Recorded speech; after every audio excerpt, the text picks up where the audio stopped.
টাইমিটৰ দৰ্শকসকলক স্বাগতম জনাইছো আৰু এই মুহূৰ্তত এটা গুৰুত্বপূৰ্ণ খবৰ দিবলৈ ওলাইছো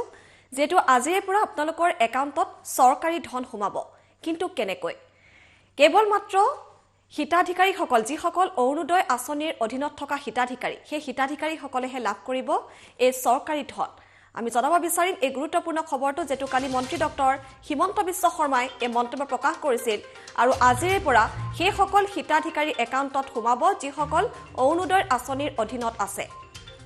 আমিনগাঁও পেৰেড গ্ৰাউণ্ডৰ পৰা আজি অৰুণোদয় আঁচনিৰ শুভাৰম্ভ হ'ব বিত্তমন্ত্ৰী হিমন্ত বিশ্ব শৰ্মাই উদ্বোধন কৰিব এই আঁচনিখন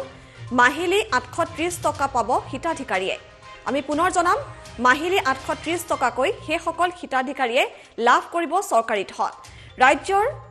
29খন জিলাত কাৰ্যকৰী হৈছে অৰুণোদয় আঁচনি সকলো হিতাধিকাৰীয়ে পোনপটীয়াকৈ বেংক একাউণ্টত লাভ কৰিব ধন প্ৰতি মাহৰ শেষৰ সপ্তাহত হিতাধিকাৰীয়ে এই ধন লাভ কৰিব অৰুণোদয় আঁচনিৰ নামত 180 কোটি টকা ব্যয় কৰা হৈছে বছৰি খৰচ হ'ব 2400 কোটি টকা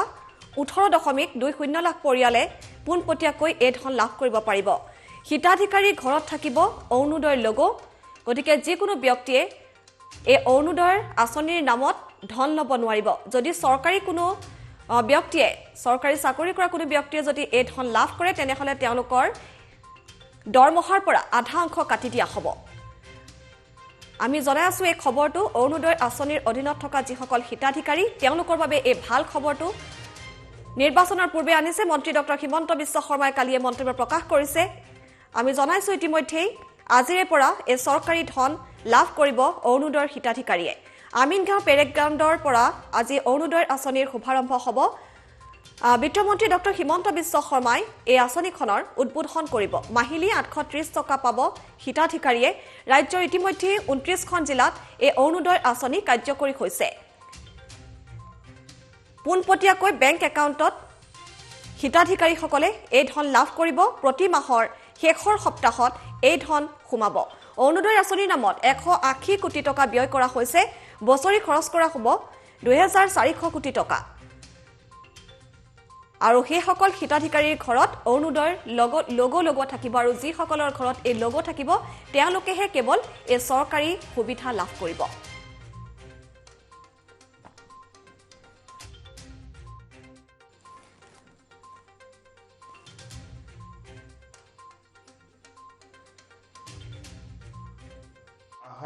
অৰুণোদয় মাহ হিচাপে আমি পালন কৰিম য'ত মানুহে এক্সিট ৰুট পাব অৰ্থাৎ অৰুণোদয় লগো প্ৰত্যেক ঘৰত আমি লগাম কিছুমানৰ ঘৰত চাকৰি হৈ গ'ল কিছুমানে এখন ট্ৰেক্টৰ কিনি ল'লে সো আমি এক্সিট ৰুটটো মানুহখিনিক দিম যে মই অৰুণোদয়ৰ পৰা এতিয়া ওলাই আহিব খোজো এইটো নহয় যে একেবাৰে মানুহে সদায় অৰুণোদয় পাই থাকিব বছৰৰ এটা মাহত অৰুণোদয় সাৰ্ভে হ'ব আৰু they will get exit root তেওঁলোকে ওলাই আহিব পাৰিব আৰু কোনো চৰকাৰী চাকৰিয়াল থকা ফেমিলি বা চৰকাৰী চাকৰিয়ালে যদি অৰুণোদয় আঁচনি লয় সিমান টকা তেওঁৰ দৰমহাৰ পৰা কাটি লোৱা হ'ব সেইকাৰণে কোনোবা যদি আমাৰ যেতিয়া কল চেণ্টাৰ হৈ যাব অৰুণোদয় আঁচনিত যদি চৰকাৰী কৰ্মচাৰীয়ে বেনিফিচিয়াৰী হিচাপে সোমাইছে বা ফেমিলি সোমাইছে হেতু আমাক ইনফৰ্ম কৰিব পাৰিব কাৰণ দুবাৰ দৰমহা দিয়াটো নিয়ম নহয় গভৰ্ণমেণ্টত we cannot pay salary to times যে এবাৰ অৰুণোদয়ৰ জৰিয়তে দিলো এবাৰ নিজৰ পে বিলত দিলো গতিকে সেই এটা দৃষ্টিভংগী থাকিব গতিকে এইটো নহয় যে আজি কৰবাত যদি কোনোবা বেনিফিচিয়াৰী পাব নলগা বেনিফিচিয়াৰী পাইছেও ইয়াত চিন্তা কৰিবলগীয়া একো নাই কাৰণ তেওঁলোকক উলিয়াই দিয়া বা নিজে ওলাই যোৱা দুইটা ব্যৱস্থা এই আঁচনিখনত ৰখা হৈছে মাহত অৰুণোদয় মাহ হিচাপে আমি পালন কৰিম য'ত মানুহে এক্সিট ৰুট পাব অৰ্থাৎ অৰুণোদয় লগো প্ৰত্যেক ঘৰত আমি লগাম জনধন যোজনা আৰু ডিবিটি এই দুইটা প্লেটফৰ্মৰ এটা সুন্দৰ ব্যৱহাৰৰ জৰিয়তে আমি অৰুণোদয় আঁচনিখনৰ সিদ্ধান্ত লৈছিলোঁ যে আমি অৰুণোদয় আঁচনি কৰিম আৰু 22 লাখ পৰিয়াললৈকে আমি মাহত 830 টকা ডাইৰেক্টলি ট্ৰান্সফাৰ কৰিম বাজেটত আমি কৈছিলোঁ যে 430 টকা তেওঁলোকৰ হেল্থ ঔষধ পাতি কিনিবৰ কাৰণে আমি এটা ভাগ কৰি দিছিলোঁ যে এই 830 টকা কেনেকৈ ব্যৱহৃত হ'ব 400 টকা মেডিচিনৰ কাৰণে চাউল চৰকাৰে বিনামূলীয়াকৈ দিয়ে চাউলৰ চিন্তা নাই নেক্সট আমি কৈছিলোঁ যে 200 টকা 4 কেজি দালিৰ কাৰণে বিনামূলীয়া চাউল হ'ল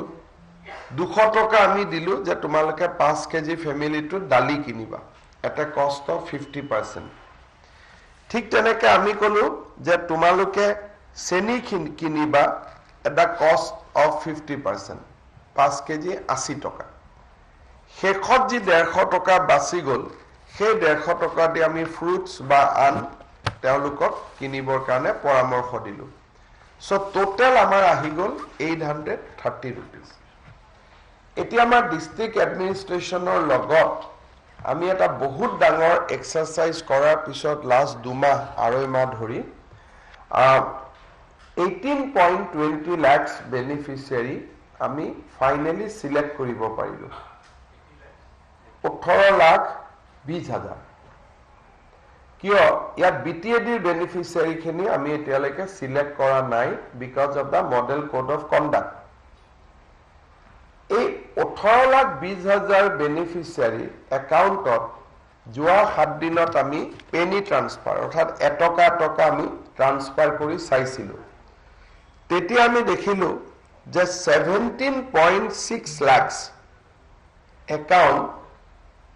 কাম কৰি আছে এক্টিভ যেটা এটকাটো তাত গৈ সোমাইছে সো পইণ্ট বেসিক্যালি 3.5% বেনিফিচিয়াৰী যেটো আমি 18,20,000 পৰা 16,00,000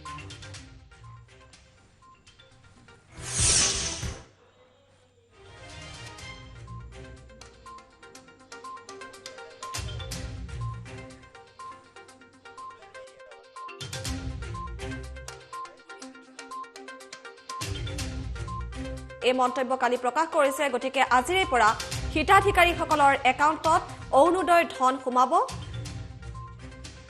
আমিনগাঁও পেৰেড গ্ৰাউণ্ডৰ পৰা আজি অৰুণোদয় আঁচনিৰ শুভাৰম্ভ হ'ব বিত্তমন্ত্ৰী হিমন্ত বিশ্ব শৰ্মাই উদ্বোধন কৰিব এই আঁচনিখন ইতিমধ্যে আমি জনাইছো মাহিলী 830 টকা পাব হিতাধিকাৰীয়ে আৰু বছৰি খৰচ হ'ব 2,400 কোটি টকা